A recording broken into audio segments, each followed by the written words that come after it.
y Latin TV en Los Ángeles, canal 63.5. Pastor, el tiempo es suyo. Gracias. Muy buenas noches. Yo pienso que ustedes pueden hacer mejor que eso. Buenas noches. Ahora sí sonó más bonito. Estoy feliz de estar nuevamente con ustedes para compartir juntos la palabra de nuestro Dios. Y como hemos orado, pedido la dirección del Espíritu Santo, vamos a ir directamente al tema de esta hora.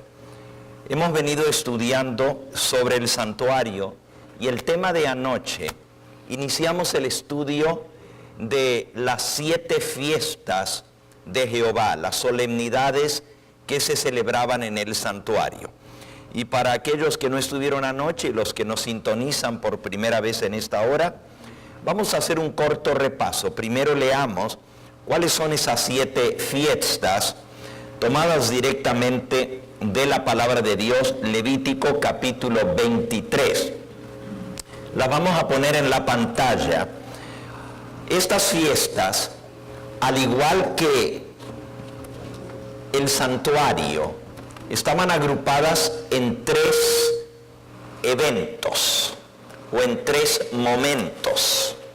El santuario tiene 3 lugares o 3 compartimientos: el atrio, el lugar santo y el lugar santísimo. De igual manera, las fiestas se celebraban 3 veces al año. Y antes de irlas poniendo allí en nuestra pantalla, vamos a leer en el libro de Éxodo, en el capítulo 34. Éxodo capítulo 34. Dice en el versículo 23: 3 veces en el año se presentará todo varón tuyo delante de Jehová el Señor, Dios de Israel. 3 veces al año. ¿Y de qué está hablando? Comenzando con el versículo 18 del capítulo 34, dice: la fiesta de los panes sin levadura guardarás. 7 días comerás pan sin levadura según se te ha mandado, en el tiempo señalado, en el mes de Abib o Nisán. En realidad, los meses tienen 2 nombres: antes del cautiverio y luego después del cautiverio. Los meses cambiaron de nombre, aunque son el mismo periodo. Porque en el mes de Nisán o de Abib saliste de Egipto. Luego dice, versículo 22, también celebrarás la fiesta de las semanas, la de las primicias de la siega del trigo y la fiesta de la cosecha a la salida del año. 3 veces en el año se presentará todo varón tuyo delante de Jehová el Señor, Dios de Israel. Así que las fiestas estaban agrupadas en 3 eventos. Son 7 fiestas, pero las primeras 3 se celebraban en la primavera, luego la fiesta de Pentecostés en el verano y finalmente a la salida del año las fiestas de la cosecha o del otoño. Vamos entonces a comenzar a ponerlas allí en la pantalla. Y justamente las puse en relación con los 3 lugares del santuario: el atrio, el lugar santo y el lugar santísimo, ya que esos 3 lugares representan también 3 fases del ministerio de Cristo. Entonces, las fiestas de primavera se celebraban en el atrio del templo: la gavilla mecida, la fiesta de las primicias. La Pascua era fuera del santuario, en el atrio. Y vamos a repasarlas ya que anoche las vimos. La primera fiesta era la fiesta de la Pascua. Y la Pascua se celebraba el 14 de Nisán. ¿La pueden poner, por favor? La segunda fiesta es la fiesta de los panes sin levadura o ácimos, que se celebraba del 15 al 21 de Nisan o el mes de Abib. Y la tercera fiesta de primavera era parte de la celebración de los 7 días de los panes sin levadura, y se celebraba el día después del sábado, el tercer día de la fiesta, o sea, el 16 de Nisan. Esto lo pueden leer en detalle, anoche lo hicimos, leímos todo el capítulo 23 del libro de Levítico, donde están mencionadas las solemnidades. La próxima fiesta se celebraba 50 días más tarde, de allí su nombre, con el nombre de Pentecostés. Si usted cuenta del 16 de Nisan al 6 de Sivan, son exactamente 50 días. Y en ese día se ofrecía también la gavilla mecida y ofrenda de panes ya no sin levadura, sino panes con levadura. Y las últimas 3 fiestas del año se celebraban en el 7º mes, en el mes de Tishri. La quinta era las trompetas, el 1 de Tishri. La sexta era la gran fiesta del Yom Kippur, o la expiación, que se celebraba el 10º día del 7º mes, que es el mes de Tishri. Y finalmente, la fiesta que cerraba la celebración de todo el año, la fiesta de las cabañas o tabernáculos, se celebraba por 8 días. Los primeros 7 el pueblo habitaba en tabernáculos o en cabañas enramadas, y en el 8º día celebraba entonces el retorno, la llegada de vuelta a la casa, y por supuesto era recordativo de cuando entraron a Canaán, después de haber pasado tanto tiempo habitando en cabañas.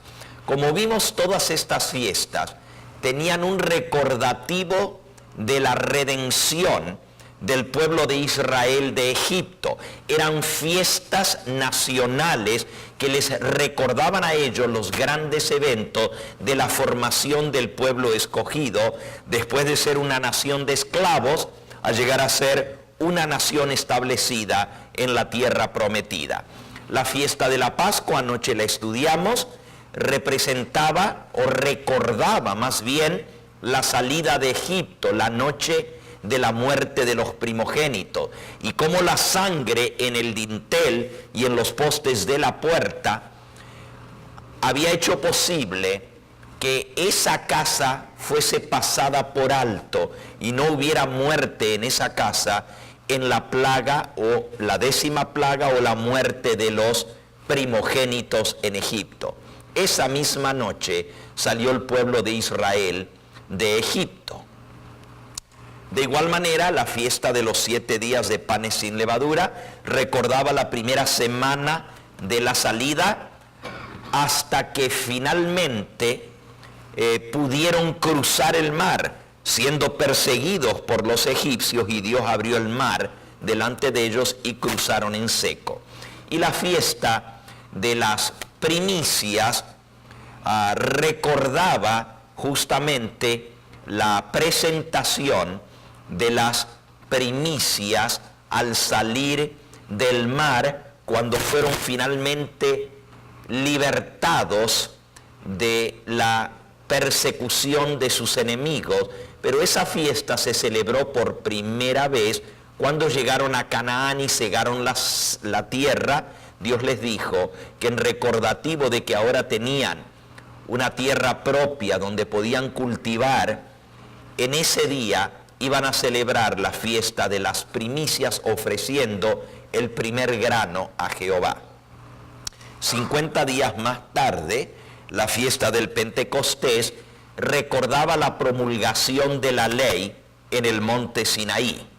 Y así sucesivamente todas las fiestas tenían un significado en el calendario hebreo, recordando eventos de la nación judía. Eran fiestas nacionales, como decir aquí en Costa Rica el 15 de septiembre, o la fiesta de Juan Santamaría. Eran feriados en los cuales se celebraba la liberación de la nación, el establecimiento de esa nación como una nación libre e independiente. Pero las fiestas también se proyectaban hacia el futuro y nos hablaban de una mayor y más grande liberación que vendría, no ya de la esclavitud de Egipto, sino de la esclavitud del pecado. Eran todas fiestas mesiánicas que señalaban hacia el futuro la obra del Mesías en el plan de redención. Y es interesante porque las fiestas de la primavera tenían que ver con la obra de Cristo aquí en la tierra en su primera venida. Si ustedes recuerdan, ayer vimos que los 3 lugares del santuario representaban las 3 fases del ministerio de Cristo. El atrio, la obra de Cristo en esta tierra, al venir a morir por nosotros. El lugar santo representaba la obra mediadora de Cristo en el santuario celestial al ascender al cielo hasta el año 1844. Y de 1844 en adelante, el lugar santísimo prefigura la última obra de Cristo en el juicio previo a su venida. Eso lo vamos a ver más a fondo el día de mañana. De igual manera, entonces, estas fiestas de primavera, verano y otoño prefiguraban las de primavera, el ministerio de Cristo en esta tierra; la fiesta del Pentecostés, su ministerio en el lugar santo del santuario celestial, desde su ascensión hasta 1844, y las fiestas de otoño relacionadas con el juicio, con el fin del tiempo de redención o salvación, la venida del Señor a recoger a su pueblo y la entrada final a la tierra prometida, a la Canaán celestial, con la fiesta de las cabañas o tabernáculos. Lo vamos a ver en un segundo más. Todo completito el plan de redención, los 7 grandes eventos del plan de redención. Anoche estudiamos un poquito más a fondo el tema de la Pascua. Si vamos a la próxima diapositiva, vamos a ver el significado de las fiestas de primavera. Recuerden que las fiestas nos recuerdan los 7 grandes eventos en el plan de la redención. Los primeros 3, las primeras 3 fiestas, los eventos que hicieron posible nuestra salvación a través de la muerte, la sepultura y la resurrección de nuestro Señor Jesucristo. La fiesta de la Pascua representaba su muerte. La sangre puesta en el dintel y en los postes de las casas representaba la muerte de Cristo, y así como el Cordero Pascual era muerto cada año el 14 del primer mes de Abib o Nisán, así Cristo murió un 14 de Nisán, a la misma hora que se mataba el Cordero Pascual. Al día siguiente de la fiesta de la Pascua, o ya con la puesta del sol, comenzaba la fiesta de los panes sin levadura por 7 días. Y el primero de esos 7 días era Santa Convocación, día de reposo, no se trabajaba en él. Los panes sin levadura representaban el cuerpo de Cristo. Y vamos a leerlo. Vamos a buscar en el libro de San Mateo, en el capítulo 26. Mateo, capítulo 26. Cristo celebró la última cena o la última Pascua con sus discípulos la noche anterior a su muerte, el jueves de noche, porque él sabía que el día en que propiamente se comía el Cordero Pascual, él iba a estar muerto. En menos de 24 horas le había llegado su hora.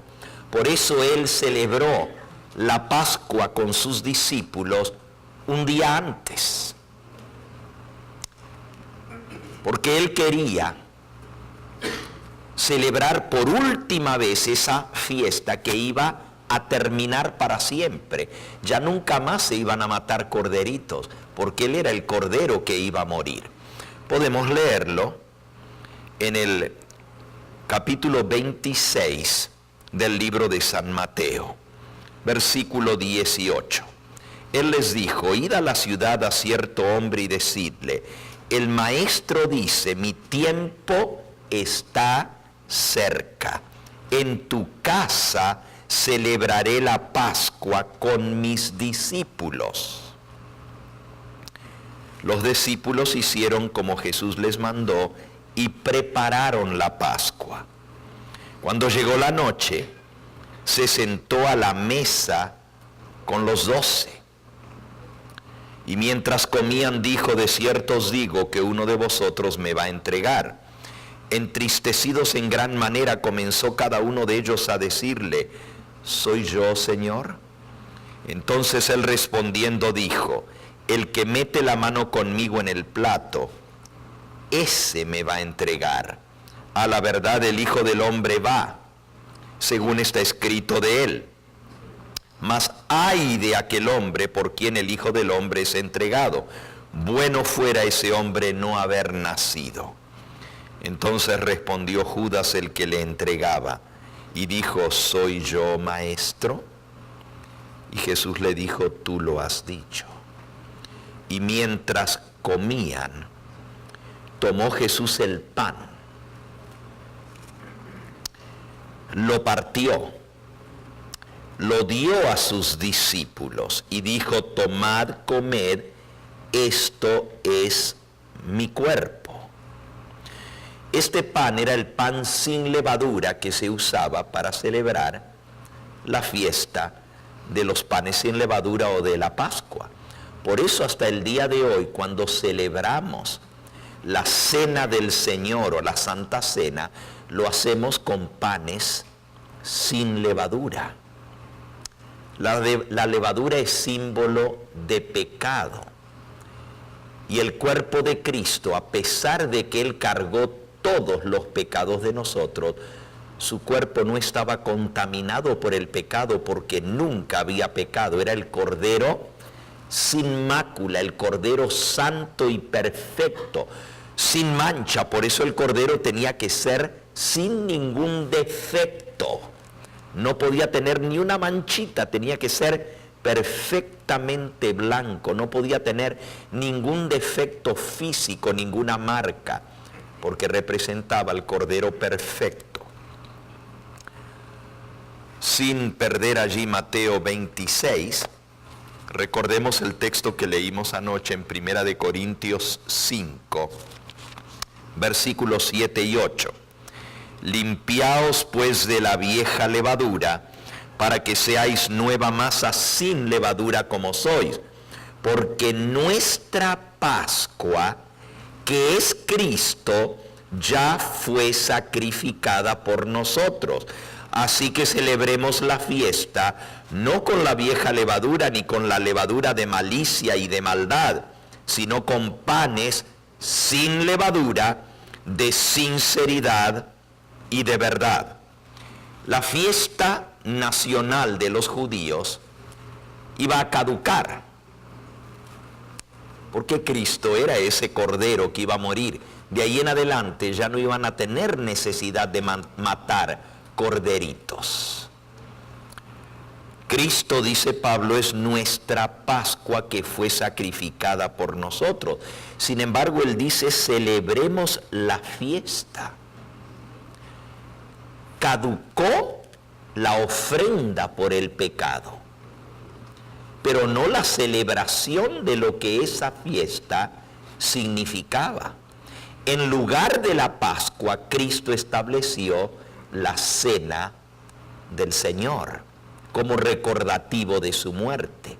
La fiesta judía da lugar a la fiesta cristiana de la cena del Señor. Y volvamos a Mateo 26 y ahí lo podemos leer como Jesús la establece.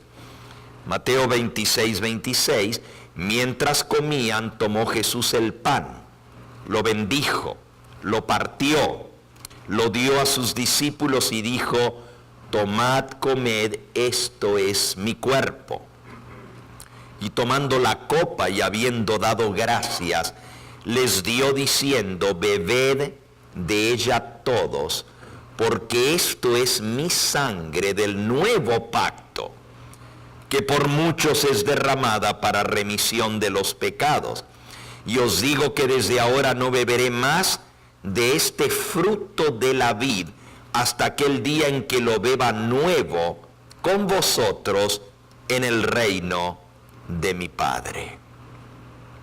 Esa noche Jesús tomó la copa de vino nuevo, fruto de la vid. No era vino fermentado, porque nuevamente el fermento es símbolo de pecado, así como la levadura es el fermento que hace leudar o fermentar la masa. En el vino, la fermentación es símbolo de decadencia o símbolo de pecado. Cristo establece la cena del Señor con vino fresco. Aquí dice vino nuevo en Mateo 26, versículo 29. Vino nuevo. Y él dice que ese vino nuevo representa su sangre, la sangre del nuevo pacto que es derramada para remisión de los pecados. La uva, para dejar o dar su jugo, tiene que ser machacada, magullada, aplastada, para que suelte el jugo. Así el cuerpo de Cristo tenía que ser magullado, golpeado, para que pudiera ser el sacrificio perfecto, expiatorio, por nosotros, pagando la deuda del pecado. Por eso el pan sin levadura tiene que ser quebrantado o quebrado. Aquí lo dice en Mateo 26, 26, mientras comían, tomó Jesús el pan, lo bendijo y lo partió y dio a sus discípulos. Es interesante porque el mundo cristiano de la iglesia popular, la iglesia grande, celebra la Eucaristía y se da al participante o comunicante, como se llama en la misa, se le da una hostia. La hostia es una galleta de pan muy liviano, casi transparente. Los que han participado de la misa saben que al colocarla sobre la lengua prácticamente se hace agua, se derrite. Pero si alguna vez se fijaron en la hostia es redonda. El pan que Cristo dio no era algo tan liviano, era el pan de la fiesta de los panes ácimos. Y ese pan era hecho con harina, horneado sin levadura. Si usted hornea pan o masa sin levadura, el pan va a estar más pesado porque no se ha esponjado. Es un pan más pesado. Es muy rico. Y la Biblia da cómo se hacía ese pan. Se le ponía también aceite de oliva machacado y un poco de sal, porque toda ofrenda tenía que ser salada. Representa los méritos de Cristo. Ese pan, Cristo lo partió y lo dio en pedazos a sus discípulos. En ninguna parte de la Biblia encontramos que Cristo le dio una hostia a los discípulos. Al contrario, le dio un pedazo partido de pan. El apóstol Pablo, en Primera de Corintios, capítulo 11, Primera de Corintios 11, dice el versículo 23, porque yo recibí del Señor lo que también os he enseñado, que el Señor Jesús, la noche que fue entregado, tomó pan, y habiendo dado gracias, lo partió. Otra vez, él menciona, y el apóstol Pablo no estuvo presente con los otros apóstoles el día en que Cristo estableció la cena del Señor. Él ni siquiera era apóstol todavía, él se convirtió después de que ya Cristo había muerto, resucitado y ascendido al cielo. Pero él explica que el evangelio que él predica no lo recibió de hombre alguno. Lo pueden leer en Gálatas capítulo 1, Gálatas capítulo 1 y versículo 11 y 12. Os hago saber, hermanos, que el evangelio anunciado por mí no es según hombre, pues yo ni lo recibí ni lo aprendí de hombre alguno, sino por revelación de Jesucristo. El que le reveló el evangelio a Cristo, a Pablo, fue el mismo Señor Jesucristo, por revelación se lo dio. Entonces, volviendo al texto de Primera de Corintios 11, 23, dice, yo recibí del Señor lo que también os he enseñado. Eso no lo aprendió ni de Pedro, ni de Juan, ni de Santiago, ni de ninguno de los demás apóstoles. Lo recibió por revelación directamente del Señor Jesucristo.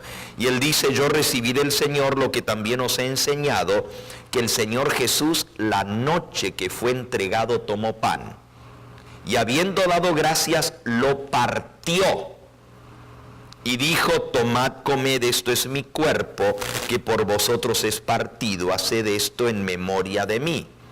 Asimismo tomó también la copa después de haber cenado, diciendo, esta copa es el nuevo pacto en mi sangre, haced esto todas las veces que la bebiereis en memoria de mí. Noten que el apóstol Pablo recibe las instrucciones de Cristo, pero dice que tanto el pan como la copa son en memoria de Cristo. La doctrina romana, católica romana, enseña que en el altar, cuando el sacerdote eleva la hostia y suena la campanita y todos se postran a adorar el sacramento, literalmente cuando el sacerdote dice, hoc est corpus meum, esto es mi cuerpo en latín, el pan deja de ser pan y se transforma en el cuerpo literal de Cristo. Y el jugo de uva o vino, porque en la Iglesia Católica se usa vino fermentado, totalmente. Y los sacerdotes que dan varias misas en un domingo terminan un poquito alegres. Y es triste tener que decir esto, porque estamos hablando de algo muy sagrado como es la celebración del recordativo de la muerte de Cristo, pero es literal. Muchos sacerdotes que les toca dar varias misas les afecta porque es vino fermentado. Se rompe totalmente el simbolismo. El pan se lo dan en forma de una hostia redonda. Cristo partió el pan. Ojalá yo tuviera tiempo de mostrarles a ustedes las fotos que tengo sobre la hostia y lo que trae impreso. Pero si ustedes se fijan, ahí lo pueden ver, en las manos de Juan Pablo II realizando la hostia. Acércate para ver lo que tiene impresa la hostia en las manos del sacerdote. Ahí no se ve muy clarito.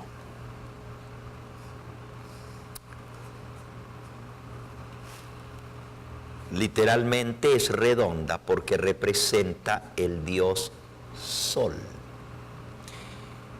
Y al adorar la hostia se está adorando, como en el tiempo pagano, las religiones paganas adoraban al dios Sol. Bien, no nos vamos a detener en esto, no es parte de nuestro tema, solo quería mencionar que la adoración de la hostia no es lo mismo que la cena del Señor. En la cena del Señor el pan es sin levadura y el vino es sin fermento. Se rompe otra vez el simbolismo al usar vino fermentado, la sangre preciosa de Cristo.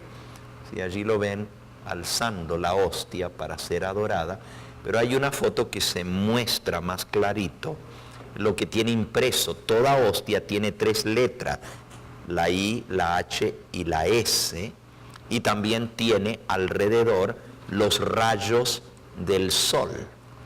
Tengo muchas diapositivas de esto, no las vamos a ver ya, pero es algo totalmente distinto.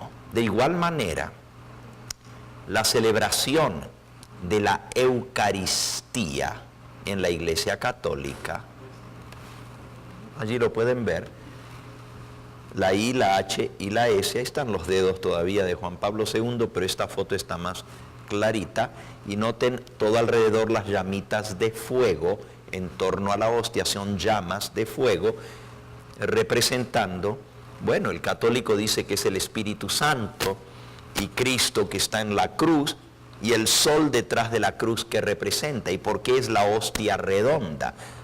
Todo eso no tiene una explicación por la palabra de Dios. Sin embargo, las religiones paganas, las religiones de misterio, como las religiones del culto a Osiris entre los egipcios, el culto a Marduk entre los babilónicos, todos elevaban una galleta redonda y la adoraban porque era el Dios encarnado. Aún la doctrina de la transustanciación, que el pan se transforma en el Dios, en el cuerpo de Cristo, es una doctrina pagana. Pablo dice, y él lo recibió del Señor, que cada vez que comemos de ese pan, versículo 26 del capítulo 26 de Primera de Corintios, así pues todas las veces que comiereis este pan y bebiereis esta copa, la muerte del Señor anunciáis hasta que Él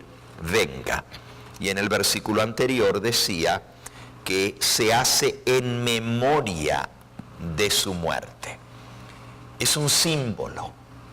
La transustanciación es una doctrina pagana, babilónica, mediante el cual el sacerdote, el sumo pontífice babilónico, tenía el poder de hacer magia y de transformar literalmente el pan en el cuerpo del Dios, y al comer el cuerpo del Dios ellos recibían el poder de ese Dios que comían.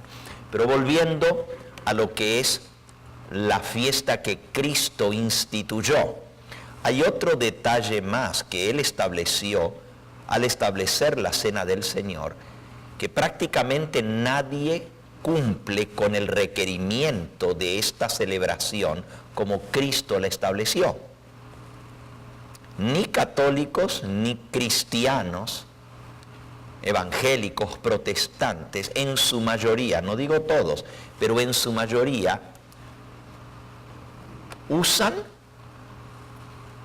vino fermentado, pero aún los que usan vino nuevo, o sea, jugo de uva, no celebran otra parte del rito que el mismo Señor Jesús estableció. Y vamos a buscarlo.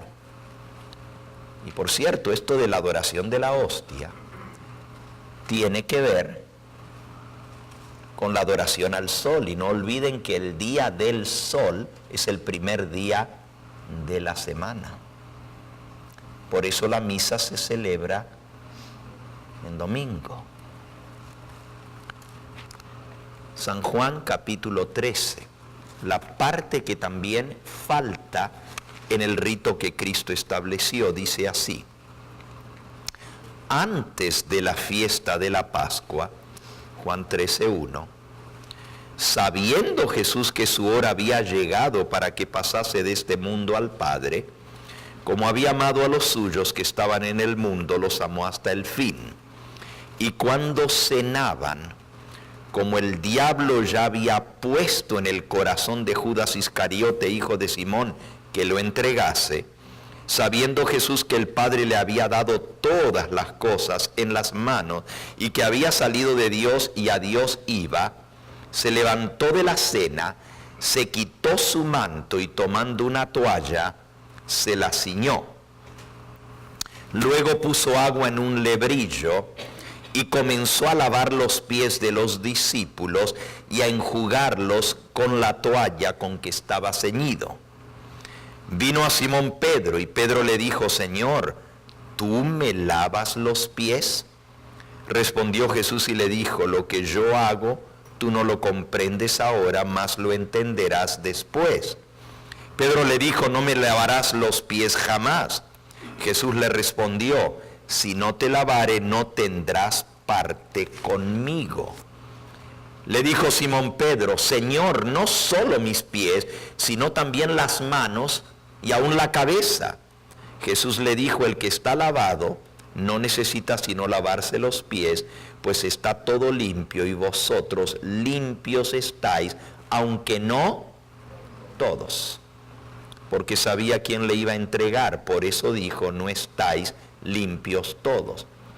Aquí el lavamiento de los pies es símbolo de la limpieza del alma, de la limpieza espiritual. Y Cristo dijo: el que está lavado, el que se ha bañado, está lavado su cuerpo, se está refiriendo al bautismo, no necesita sino lavarse los pies. Cuando una persona se ha bañado, todavía en las calles polvorientas de Jerusalén se usaba sandalia, y al ir caminando hacia el lugar, sus pies se llenaban de polvo. Al llegar al lugar de la cena, la costumbre era lavarse los pies. De igual manera, el cristiano que ha sido lavado en la fuente del bautismo está limpio de todo pecado, pero aún después de haber sido bautizado se nos puede haber pegado polvo en nuestros pies.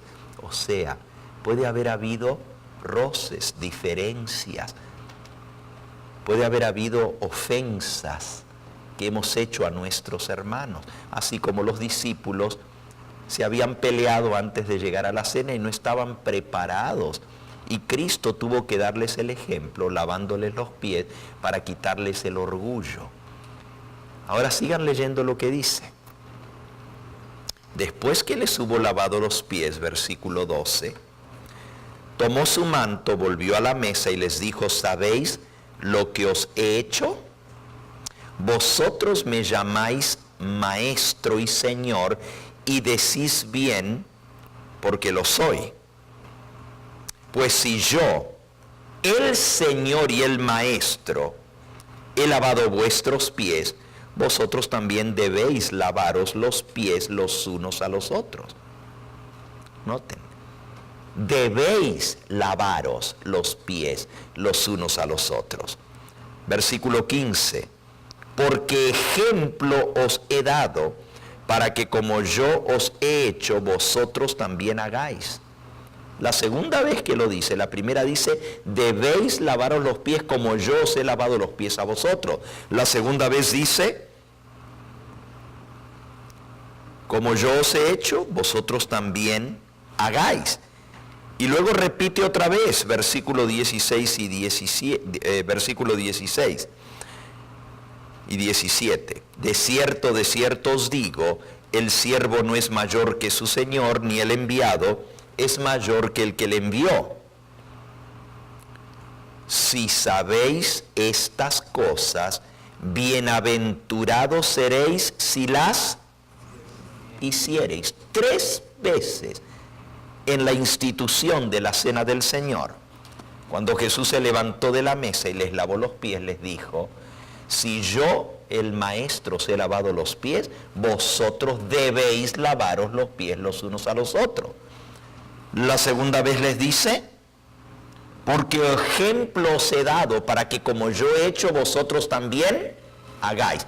Y la tercera vez les dice, si sabéis estas cosas, bienaventurados seréis si las hiciereis.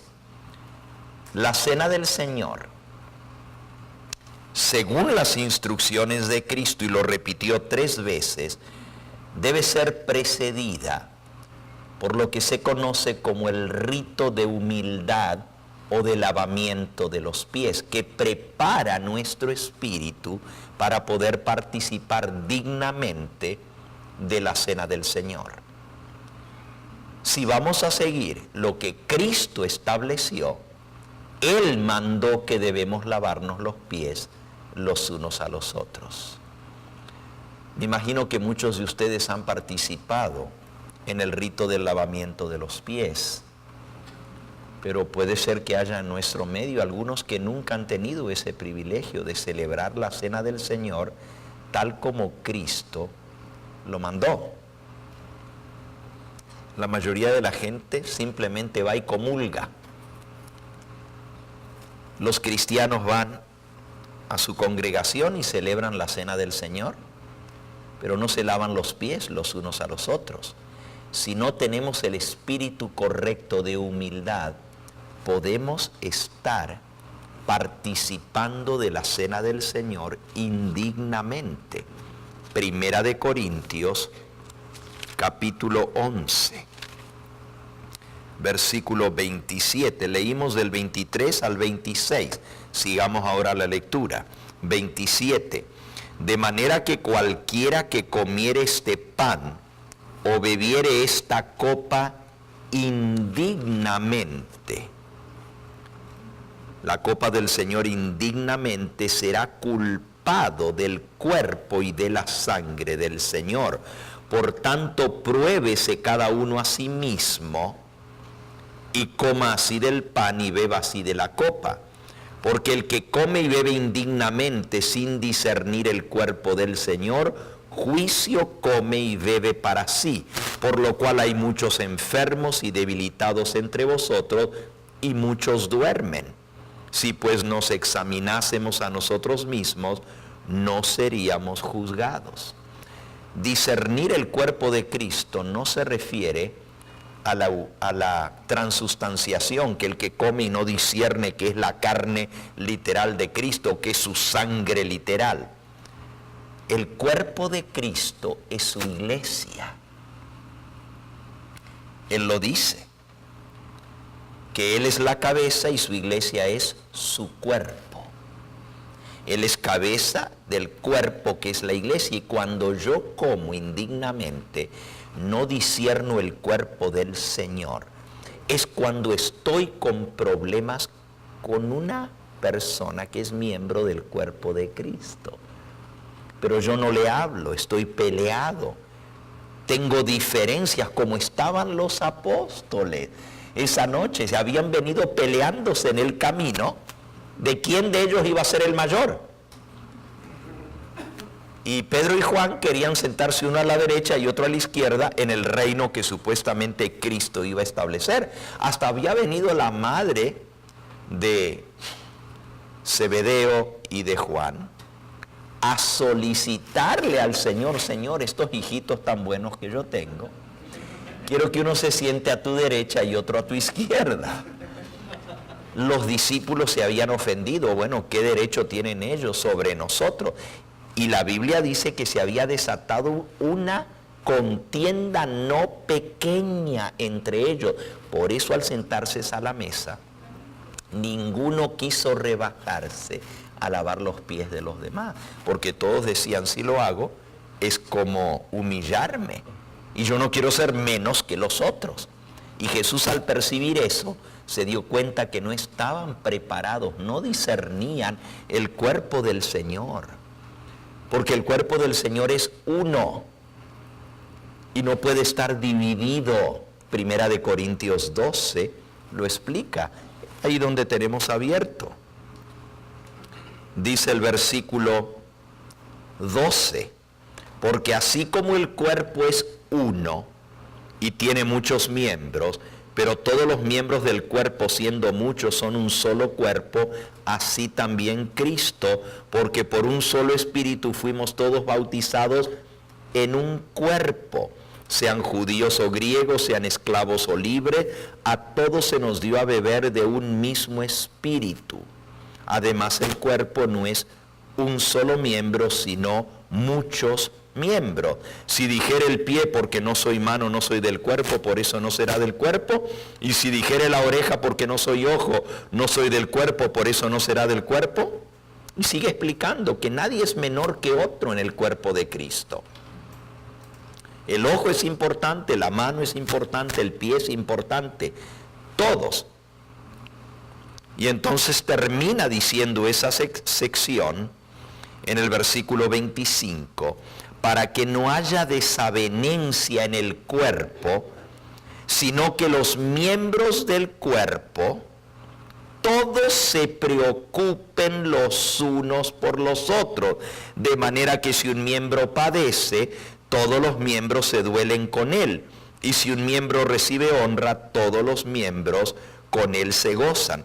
Vosotros pues sois el cuerpo de Cristo y miembros, cada uno en particular. Eso está en el capítulo que sigue a lo que acabamos de leer, que el que come indignamente la cena del Señor sin discernir el cuerpo de Cristo, come condenación y muerte para sí. Si yo participo de la cena del Señor estando el cuerpo de Cristo dividido, esto es, si yo tengo problemas con mi hermano y de todos modos participo de la cena del Señor como si nada y no le pido perdón a mi hermano, estoy comiendo maldición, condenación. Por eso dice, hay algunos que duermen y hay otros que se han enfermado y están débiles. No reciben la bendición de la cena del Señor porque no disciernen el cuerpo de Cristo. No se piden perdón. Por eso el rito de humildad es tan esencial para la cena del Señor. En las iglesias que seguimos la instrucción bíblica del Nuevo Testamento, el rito de humildad precede a la cena del Señor. Y es un momento muy especial. Normalmente se lavan los pies varones con varones y mujeres con mujeres por el respeto, ¿verdad? Que no se preste para un acercamiento indebido. Pero también se hace provisión para que esposos puedan lavarse los pies, el esposo con la esposa, si tuvieron alguna diferencia, alguna pelea. Es el momento de pedirse perdón, de olvidar todo. El lavamiento de los pies es como un pequeño bautismo. Así como en el bautismo, todo queda atrás y comenzamos una nueva vida y nuestros pecados son limpios, perdonados, y comenzamos una página en limpio. La cena del Señor es como un mini bautismo. También queda todo atrás y al participar del cuerpo y de la sangre de Cristo simbólicamente, estamos aceptando ese sacrificio que nos limpia. Venimos a recibir el perdón. Pero miren lo que dice el Señor Jesús. San Mateo, capítulo 5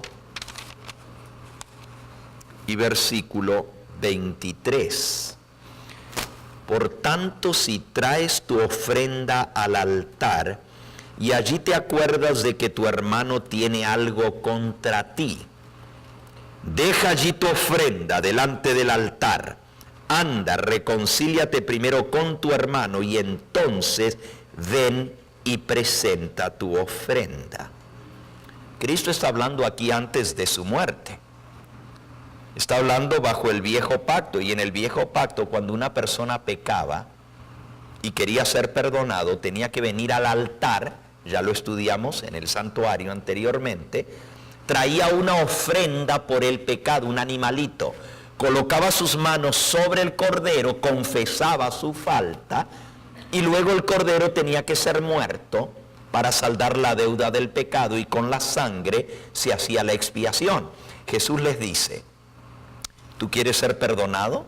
Tú traes tu ofrenda por el pecado al altar, pero allí te acuerdas que tienes un problema con tu hermano. O más bien dice que tu hermano tiene algo contra ti. Qué sabio fue Jesús al decir eso, ¿verdad? Porque si hubiera dicho que tú tienes un problema con tu hermano, la gente diría, oh no, yo no tengo ningún problema. Él es el que tiene el problema conmigo.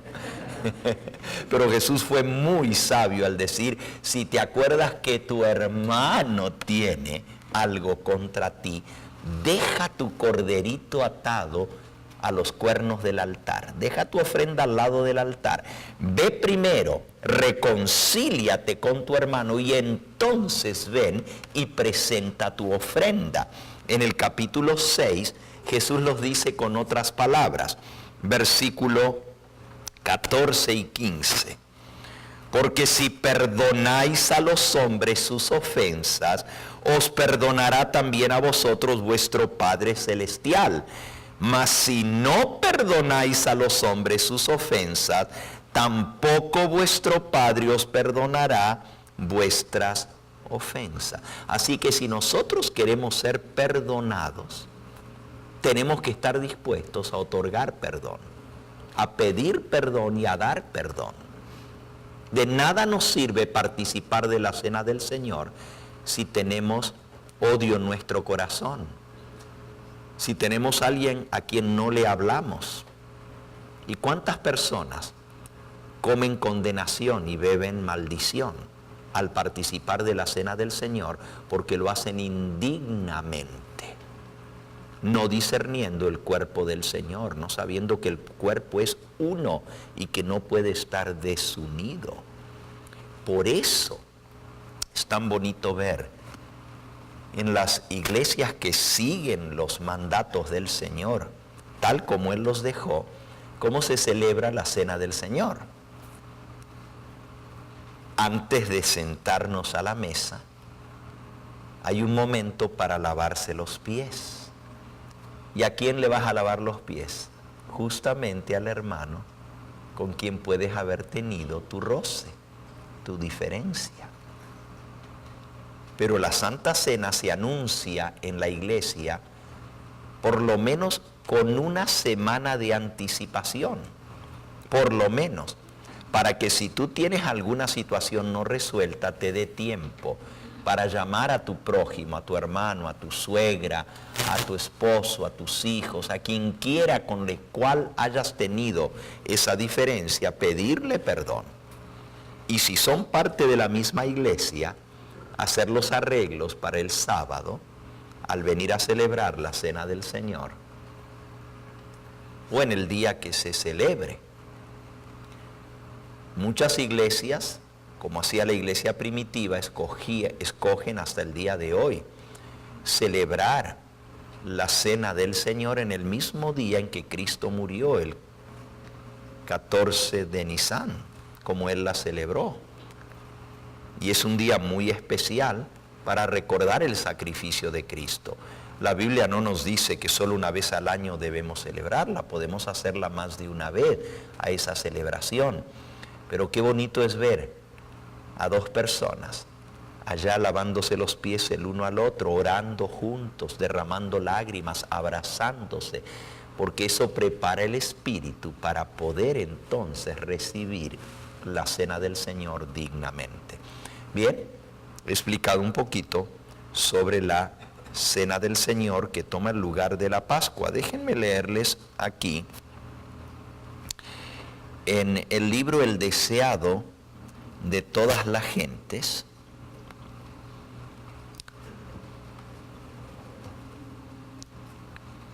en el capítulo Haced esto en memoria de mí. La celebración o el establecimiento Cristo de la cena del Señor o la Pascua. en el deseado de todas las gentes. Voy a buscar aquí la página, un segundito.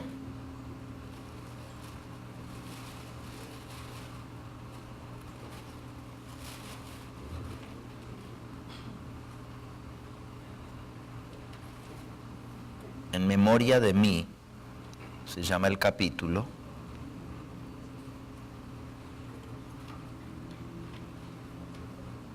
Okay.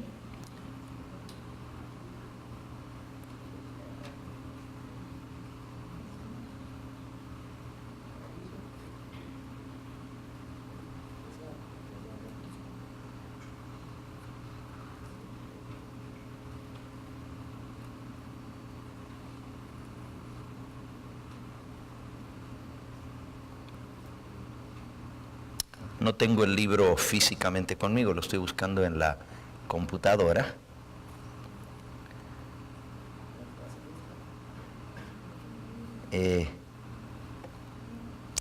Voy pasando las páginas. Aquí está el capítulo 72. Capítulo 72. Dice así: el Señor Jesús, la noche que fue entregado, tomó pan, y habiendo dado gracias, lo partió y dijo: tomad, comed, esto es mi cuerpo, que por vosotros es partido, haced esto en memoria de mí. Asimismo tomó también la copa después de haber cenado, diciendo: esta copa es el nuevo pacto en mi sangre, haced esto todas las veces que bebiereis en memoria de mí.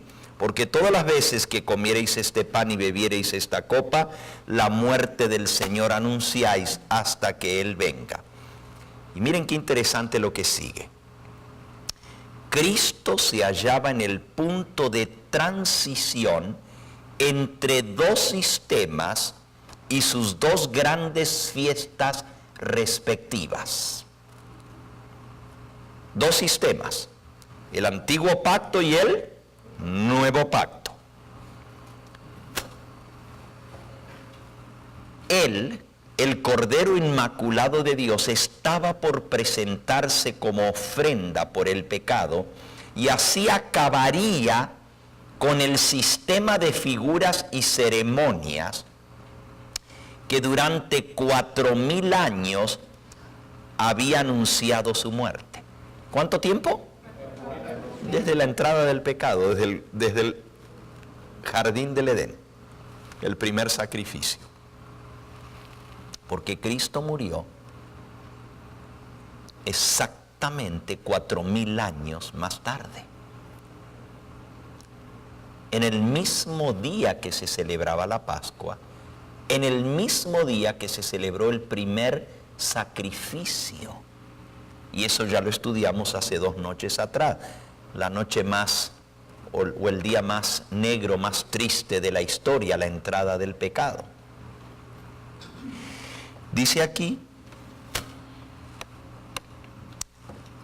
Él, el Cordero Inmaculado de Dios, estaba por presentarse como ofrenda por el pecado, y así acabaría con el sistema de figuras y ceremonias que durante 4000 años había anunciado su muerte. Mientras comía la Pascua con sus discípulos, instituyó en su lugar el rito que había de conmemorar su gran sacrificio. La fiesta nacional de los judíos iba a desaparecer para siempre. El servicio que Cristo establecía había de ser observado por sus discípulos en todos los países y a través de todos los siglos. Así que termina la fiesta nacional de los judíos, pero inicia la fiesta cristiana que conmemora la liberación del pecado. La fiesta de los judíos conmemoraba la liberación de la esclavitud de Egipto. Pero ahora nosotros celebramos esa fiesta que se llama la Cena del Señor, recordando la muerte de nuestro Señor Jesucristo. Por cierto, la gente que guarda el domingo dice que lo hace en honor de la resurrección de Cristo, porque Cristo resucitó un domingo. Y se celebra la Eucaristía en el primer día de la semana, el domingo. Sin embargo, Cristo murió un viernes. ¿Por qué no celebramos el viernes? ¿Por qué no guardamos el viernes, ya que Él murió un viernes? ¿Qué es más importante, la muerte de Cristo o la resurrección de Cristo? ¿Cuál de las dos es más importante? Díganme. No puede haber resurrección sin muerte. ¿Cómo va a haber resurrección si no muere primero, verdad? La una y la otra están intrínsecamente unidas y no se pueden separar. Lo uno hace posible lo otro. Pero lo que hizo posible nuestra salvación, lo que pagó la deuda, lo que se había celebrado por 4.000 años desde que entró el pecado, era la muerte del Cordero por el pecado. Y Cristo murió como Cordero un 14 de Nisan, el día que se mataba el Cordero Pascual. Fue un viernes. Si vamos a celebrar el domingo porque Él resucitó un domingo, entonces ¿por qué no celebramos el viernes porque Él murió un viernes? ¿Por qué no guardamos el viernes todas las semanas? Guardamos, bueno, guardan los que guardan el domingo porque dicen que Cristo resucitó en domingo. Pero ¿por qué no guardan el viernes? Ya que Él murió un viernes. Amigos, no se trata de guardar el día que Cristo murió ni el día que Él resucitó. El día que debemos guardar es el día que Él guardó, el día que Él bendijo, el día que Él santificó, el día que Él mandó que se guardara y lo incluyó como parte de su santa ley. El cuarto mandamiento de la ley de Dios dice: acuérdate de santificar el día de sábado. 6 días trabajarás, mas el séptimo es reposo para el Señor tu Dios. No hagas en él obra alguna. Jesucristo es el Dios creador, el que hizo el cielo y la tierra, y es el mismo Dios redentor. Si van a San Juan en el capítulo 1, versículos 1 al 3, dice: en el principio era el Verbo, y el Verbo era con Dios, y el Verbo era Dios. Este era en el principio con Dios. Todas las cosas por Él fueron hechas, y sin Él nada de lo que ha sido hecho fue hecho. ¿Quién es ese Verbo que desde el principio estaba con Dios, pero que también era Dios? ¿Quién es ese Verbo mediante el cual todas las cosas fueron hechas, y sin Él nada de lo que ha sido hecho fue hecho? En el versículo 10 dice: en el mundo estaba, y el mundo por Él fue hecho, pero el mundo no lo conoció. A lo suyo vino, y los suyos no lo recibieron. Mas a todos los que le recibieron, a los que creen en su nombre, les dio la potestad de ser hechos hijos de Dios, los cuales no son engendrados de sangre, ni de voluntad de carne, ni de voluntad de varón, sino que son engendrados de Dios. Y aquel Verbo, versículo 14, se hizo carne y habitó entre nosotros. El que se hizo carne y habitó entre nosotros fue el Hijo de Dios. A los suyos vino, y los suyos no lo reconocieron. En el mundo estaba, y el mundo por Él fue hecho, pero el mundo no lo reconoció. El mismo que creó el mundo es el mismo que dio su vida para salvarnos. Ahora Cristo, el Creador, Y este no es el único pasaje, hay cantidad de pasajes que nos enseñan que Cristo es el que creó el mundo. Usted dice, ¿y el Padre? Bueno, el Padre estaba con el Hijo en la creación, pero el que dijo sea la luz y fue la luz, fue Cristo. El que modeló al hombre con sus propias manos en muñeco de barro y sopló en su nariz la vida, aliento de vida, fue Cristo. Las mismas manos que formaron al hombre son las mismas manos que fueron clavadas en la cruz del Calvario para salvar a ese hombre. Y fue ese mismo hombre que él creó el que le clavó sus manos en la cruz del Calvario. Pero volviendo a lo que estaba diciendo, Cristo murió un viernes. Pero cuando Él terminó la obra creadora en la creación, el primer libro de la Biblia, el Génesis, en el primer capítulo nos dice que Él terminó toda la obra que había creado en 6 días. Pero reposó el séptimo día, lo bendijo y lo santificó. Eso está en Génesis, capítulo 1, versículo 31. Y entonces, en el capítulo 2, versículo 1 al 3, dice así. Génesis 1, 31. Vio Dios, y ese que estaba con Dios y era Dios, es Cristo. Vio Cristo todo lo que había hecho, y aquí que era bueno en gran manera, y fue la tarde y la mañana del día sexto. Fueron pues acabados los cielos y la tierra y todo el ejército de ellos, y acabó Dios, Cristo, en el día séptimo la obra que hizo. Y reposó el día séptimo de toda la obra que hizo. Y bendijo Cristo, Dios, el que estaba con Dios y era Dios y todo fue hecho por Él. Bendijo Cristo al día séptimo y lo santificó, porque en Él reposó de toda la obra que había hecho en la creación. Estos, versículo 4, son los orígenes de los cielos y de la tierra cuando fueron creados el día en que Jesucristo hizo la tierra y los cielos. Desde el comienzo, Cristo apartó el séptimo día, lo bendijo y lo santificó y reposó. Eso fue en la creación. Ahora, cuando vino a redimirnos, un viernes por la tarde, alrededor de las 3 de la tarde,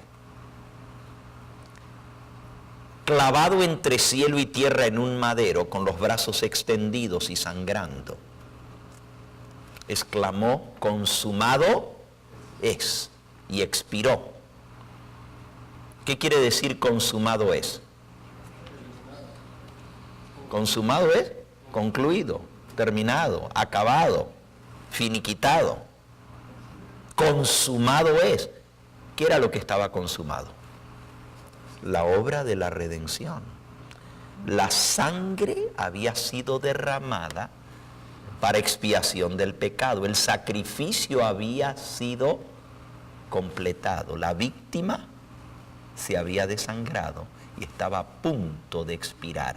Y en el último extertor antes de la muerte dijo, consumado es, y expiró. En la creación había terminado la obra creadora un viernes y descansó el sábado. En la redención había terminado la obra de la salvación un viernes y descansó en la tumba el sábado, porque Jesucristo es el mismo ayer, hoy y por los siglos. Él no cambia, es el mismo Dios. Por eso yo guardo el sábado, porque es el día que me recuerda a Cristo como Dios creador y redentor. Y eso nos lleva a la segunda fiesta, que es la de los panes sin levadura. El día siguiente, después del sábado, después del día de Pascua, que fue un viernes, venía el sábado, que era de gran solemnidad, como aprendimos anoche. Vamos al Evangelio según San Lucas, en el capítulo 24. San Lucas, capítulo 23 primero. Lucas 23, dice el versículo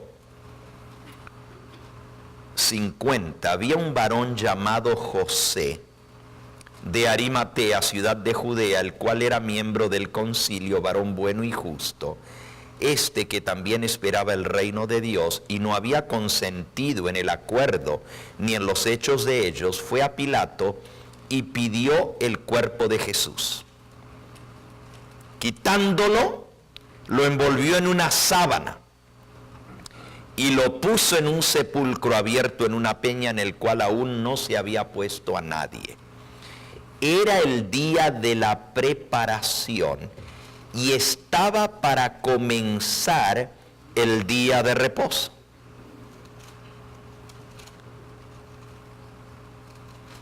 Las mujeres que habían venido con él desde Galilea siguieron también y vieron el sepulcro y cómo fue puesto su cuerpo, y vueltas prepararon especias aromáticas y ungüentos y descansaron el día de reposo conforme al mandamiento. Y el primer día de la semana, muy de mañana, vinieron al sepulcro trayendo las especias aromáticas que habían preparado, y algunas otras mujeres con ella, y hallaron removida la piedra del sepulcro, y entrando no hallaron el cuerpo del Señor Jesús.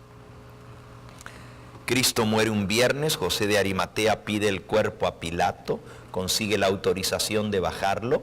Recuerden lo que leímos anoche. No le quebraron las piernas, porque cuando llegaron a él, vieron que ya estaba muerto. Los otros dos que estaban crucificados con él, les quebraron las piernas para bajarlos de la cruz.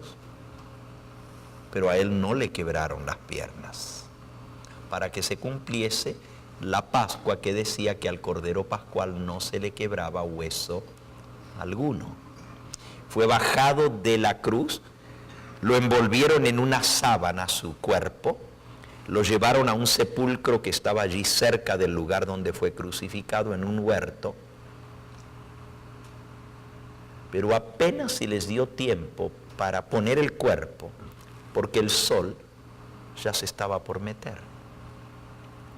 En ese interín, mientras se pidió permiso, él murió a las 3 de la tarde, fue a hablar con Pilato José de Arimatea, consiguió la autorización. Las mujeres fueron, dice aquí, a comprar drogas aromáticas y ungüentos para preparar el cuerpo para la sepultura. Se acostumbraba a embalsamar el cuerpo. A los muertos se los enterraba todos vendados con vendas. ¿Se acuerdan de Lázaro?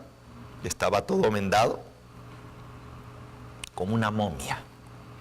Y en cada vuelta de la venda se iba poniendo las drogas que ayudaban a embalsamar el cuerpo. Y especies aromáticas para mantener el cuerpo hasta que se momificase. Era un proceso. El cuerpo de Cristo no fue momificado, ni siquiera lo envolvieron, ni le pusieron perfume. ¿Se acuerdan lo que vimos anoche? Que Jesús dijo, esta mujer, María Magdalena, me ungió para mi sepultura, me preparó de antemano, porque él sabía que no iba a ser preparado su cuerpo con las especies aromáticas y ungüentos. Solo lo envolvieron en una sábana y lo dejaron allí. Las mujeres, eso dice el versículo 55, las mujeres que habían venido con él desde Galilea siguieron también y vieron el sepulcro y cómo fue puesto su cuerpo, y vueltas prepararon especies aromáticas y ungüentos y descansaron el día de reposo conforme al mandamiento. Y el primer día de la semana, muy de mañana, vinieron al sepulcro trayendo las especies aromáticas que habían preparado. y algunas otras mujeres con ella. Venían a hacer el trabajo que no podían hacer en las horas del santo sábado. Entre esas mujeres estaba la madre de nuestro Señor Jesucristo, la bienaventurada Virgen María. Y ella prefirió dejar el cuerpo de su amado Hijo solamente envuelto en una sábana, sin la preparación necesaria para el entierro, con tal de no transgredir el mandamiento del santo sábado. Y tempranito, antes de la salida del sol, vinieron al sepulcro, trayendo todo lo necesario para preparar ahora el cuerpo. Pero encontraron que ya no estaba. Qué ejemplo para nosotros, ¿verdad? La Virgen María prefirió dejar el cuerpo de su amado Hijo sin los auxilios para el entierro, con tal de no transgredir el mandamiento del santo sábado. Pero Cristo es el que nos dio el mayor ejemplo. Terminó la obra de la creación un viernes, descansó el sábado. Terminó la obra de la redención un viernes, descansó el sábado en la tumba. Fíjense qué interesante. San Juan capítulo 19. Y esto nos lleva a la segunda fiesta, que es la fiesta de los ácimos o de los panes sin levadura. Dice el versículo 31. Vamos a leer desde el 30.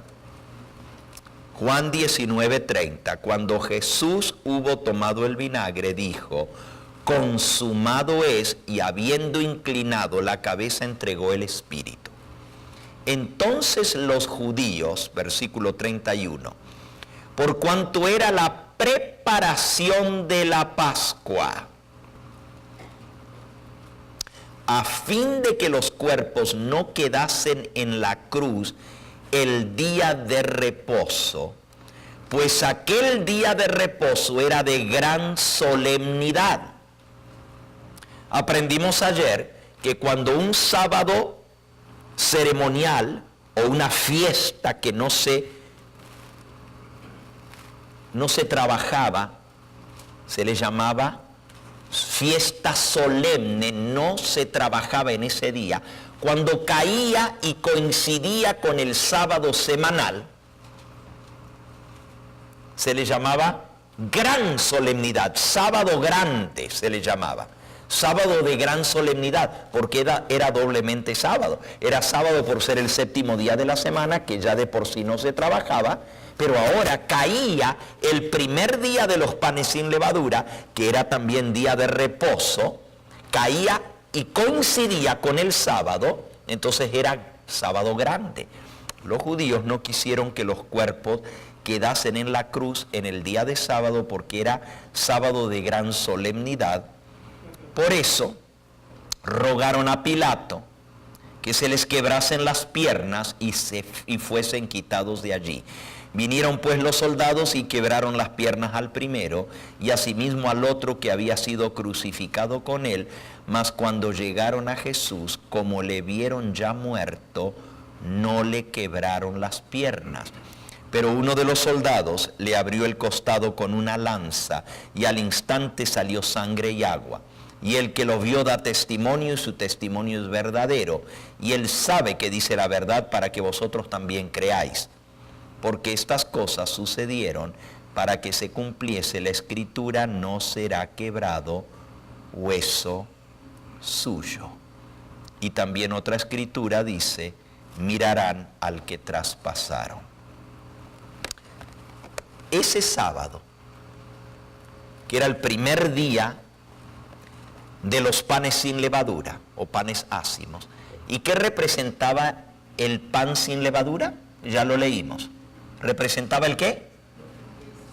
El cuerpo de Cristo. El pan sin levadura representaba su cuerpo. Él dijo, partió el pan sin levadura, lo dio y dijo, tomad, comed, esto es mi cuerpo, que por vosotros es quebrantado. Haced esto en memoria de mí. El día en que los judíos comían el pan sin levadura y lo quebrantaban para comerlo, en ese mismo día el cuerpo de Cristo estaba magullado, golpeado, quebrantado y muerto en la tumba. El primer día de los panes sin levadura representa la sepultura de Cristo, su cuerpo magullado por nosotros. Es interesante porque la fiesta dura 7 días. Aunque la Escritura no nos explica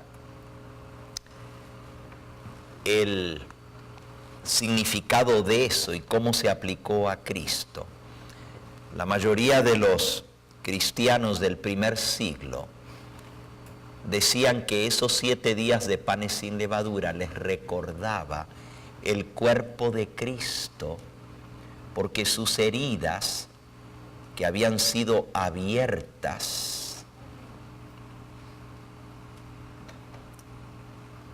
a través de los golpes que recibiera, y los que han visto la película de La Pasión de Mel Gibson saben la brutalidad que era, los golpes que recibió hasta que su espalda fue totalmente destrozada. Y por cierto, la película se quedó corta en la manera como lo golpearon. Yo la primera vez cuando salió la película la fui a ver y no aguanté de seguir mirando la escena. Así como dice la Biblia que Juan tuvo que sacar a la madre del Señor Jesús, a la Virgen María, de la escena porque ella ya no soportó más ver cómo golpeaban a su hijo. De igual manera, yo no aguanté. Simplemente cerré los ojos y dije, basta, basta, Dios mío, basta, porque eso es lo que le nace a uno en el corazón al ver tanta brutalidad, tanto golpe. Su cuerpo estaba todo golpeado, magullado. Todavía cuando lo crucificaron, después de que lo habían golpeado, le pusieron el manto encima. El manto se pegó a la sangre y a la espalda toda hecha trizas, porque el látigo con que lo castigaban, el látigo romano, tenía atado en sus puntas punzas de hierro o pedazos de vidrio, y al azotarlo se quedaban enganchados en la carne, y cuando volvían a sacar el látigo arrancaban pedazos de carne hasta que se veía literalmente las costillas y la columna vertebral, de tanto que le destrozaban el cuerpo. Era para debilitarlo, para que muriese pronto. Luego le pusieron el manto encima y luego se lo volvieron a quitar al irlo a crucificar. Y después de esas 2 o 3 horas, el manto que le pusieron encima se había pegado con la sangre, y al arrancárselo le volvieron a arrancar y abrir las heridas. Ustedes saben, cuando usted se pone una gasa y después se la quiere quitar, viene con todo. Y así le pasó a Cristo cuando le arrancaron su manto, porque lo crucificaron sin su manto, desnudo. Los pintores cristianos tratan de hacer la escena un poco más piadosa y menos grotesca y le ponen un taparrabo, pero la Biblia dice que fue crucificado totalmente desnudo, porque fue hecho vergüenza por nosotros. Y esas heridas, mientras estuvo muerto, no tenían manera de curarse, porque no había circulación. Estaba muerto. Resucita en la madrugada del primer día de la semana, lo que nosotros le llamáramos sábado de noche o domingo por la madrugada. Él resucita porque cuando las mujeres vienen al sepulcro, María Magdalena, en el capítulo 20 de San Juan, dice el versículo 1, el primer día de la semana María Magdalena fue de mañana, siendo aún oscuro, al sepulcro, y vio quitada la piedra del sepulcro. Ya en la madrugada, todavía estaba oscuro, no había salido el sol, y ella fue al sepulcro y ya Cristo no estaba. El sepulcro estaba abierto. La piedra había sido removida. Cristo ya había resucitado. Los 7 días de los panes sin levadura representan el tiempo en que el cuerpo de Cristo, magullado por nosotros finalmente, después de su resurrección, se cicatrizan sus heridas. Y una semana más tarde, cuando se presenta a sus discípulos, le pudo decir a Tomás: ven, Tomás, mete tu mano aquí. Mira la herida en mi costado donde le había entrado la lanza. Pon tu dedo sobre mis llagas y ya no seas incrédulo sino creyente. Esa semana de los 7 días de los panes sin levadura es el tiempo en que el cuerpo de Cristo, nuestro sacrificio, se recupera. Eso representa la segunda fiesta de los panes ácimos. Pero la tercera fiesta, que era la de las primicias, que sucede el día después del sábado, representa su resurrección, porque Él resucitó el día después del sábado, el primer día de la semana. Eso nos lo dice San Marcos, capítulo 16 y versículo 9. Marcos 16, 9. Habiendo pues resucitado Jesús por la mañana, el primer día de la semana, apareció primeramente a María Magdalena, quien le había echado 7 demonios. La primera que lo vio resucitado fue María Magdalena, y todavía estaba oscuro. Por eso no lo alcanzó a ver y no lo reconoció hasta que le escuchó la voz. Primero pensaba que era el hortelano. Eso está en San Juan capítulo 20 la historia, pero cuando Jesús le dijo María, inmediatamente lo reconoció y se echó a sus pies, y Jesús le dijo no me toques. Y ahora vamos a ver por qué le dijo no me toques. Pero estamos viendo ahora que Jesús resucitó por la mañana del primer día de la semana, o sea, en la parte oscura del día, del primer día de la semana, en la madrugada. Él sale de la tumba glorificado, pero con el mismo cuerpo con que fue muerto y enterrado. La Biblia dice que fue la resurrección de su propio cuerpo.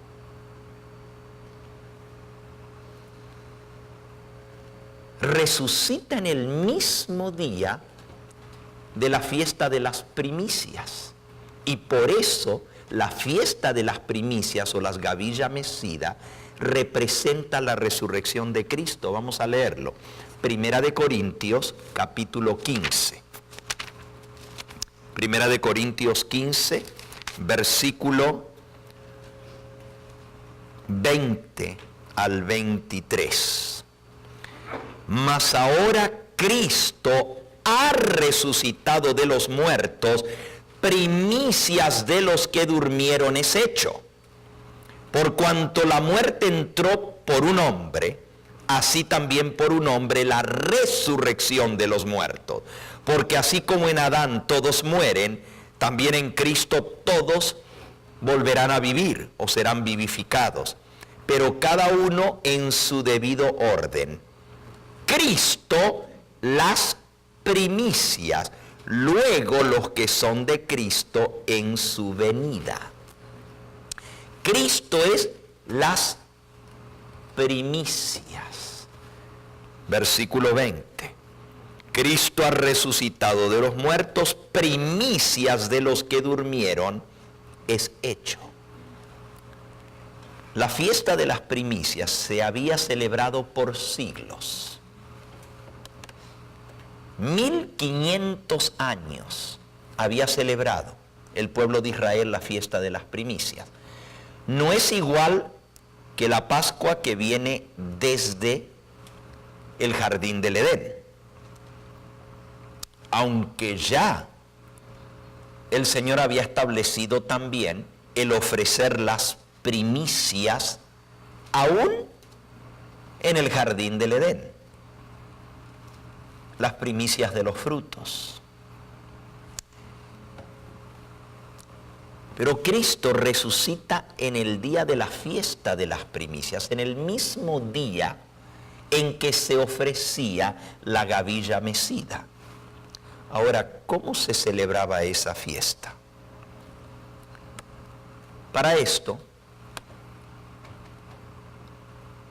vamos a recurrir al libro de Josefo, el historiador judío, y al libro de Erstein, un rabino judío de la época de Cristo, que explica, es un libro muy importante, que se llama El templo y sus servicios. El templo y sus servicios, que explica cómo se celebraban los servicios del templo.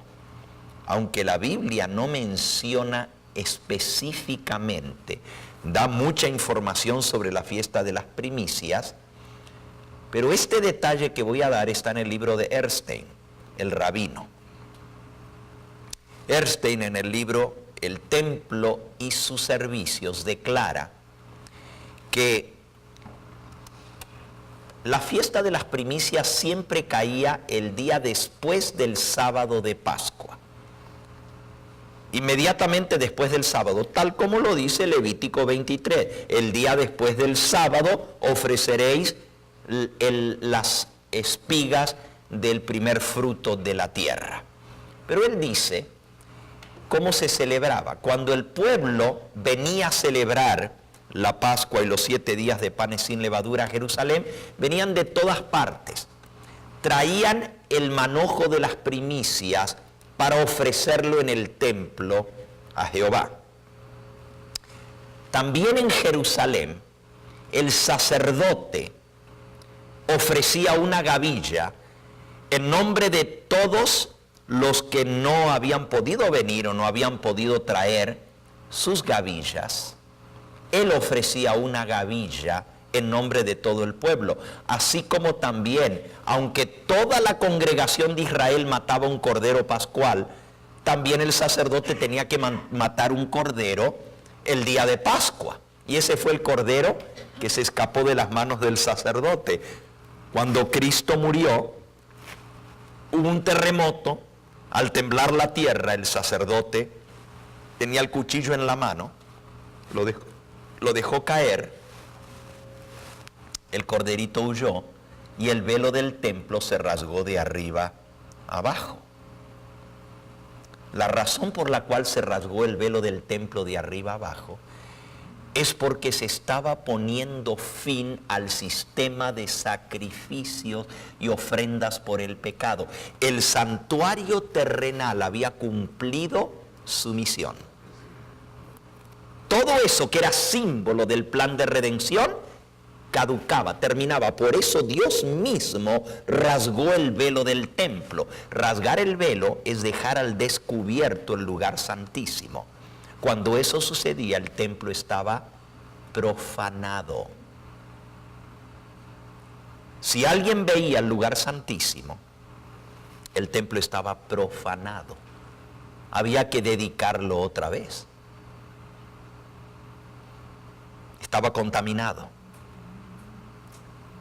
Y así, Dios mismo rasgó el velo del templo poniendo fin al sistema de sacrificio.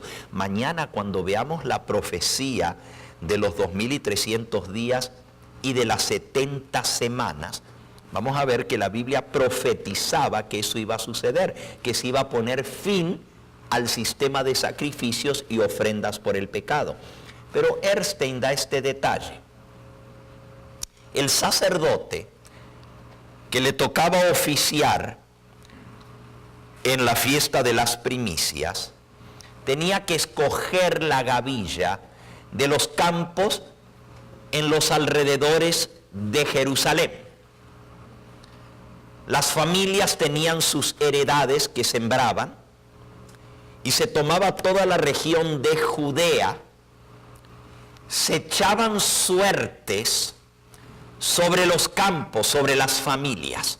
Y en la familia que caía la suerte, era un gran privilegio que se cortara la gavilla de su campo para traerla en representación de toda la nación ante el templo. Se echaba suertes sobre el campo el día antes del sábado para cortar la gavilla el día después del sábado, porque se guardaba el sábado. El día antes del sábado era viernes, pero ese año que Cristo murió coincidió con la preparación de la Pascua. A la hora en que se hacía el sacrificio de la tarde, el sacrificio matutino se ofrecía a las 9 de la mañana, pero el sacrificio vespertino se ofrecía a las 3 de la tarde. A la hora del sacrificio de la tarde, las 3 de la tarde, se echaban suertes. O sea, más bien, perdón, Erstein dice que la suerte se echaba a la hora del sacrificio matutino, que son las 9 de la mañana, y a la hora del sacrificio vespertino se marcaba el campo. A ver, les explico. Se tomaban los nombres de todas las familias de Judea y se iban echando suertes primero por los troncos familiares y luego por las ramas hasta llegar al campo específico. Eso se hacía a las 9 de la mañana. A la hora del sacrificio matutino el viernes, a esa misma hora, se estaban echando suertes sobre el manto de Cristo. ¿Se acuerdan que los soldados romanos usaron dados para echar suerte? Eran los mismos dados que se usaban para echar suerte sobre el campo.